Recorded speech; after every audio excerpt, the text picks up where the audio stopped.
Hi guys, in this video I'm gonna show you how to connect your Samsung Galaxy Buds2 Pro to your Android phone. But first, don't forget to follow to see more useful videos. So let's get started.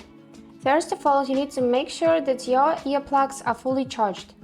You need to charge them about 20 minutes by putting these earbuds into the charging case. So now you need to take them off and go to the settings on your phone.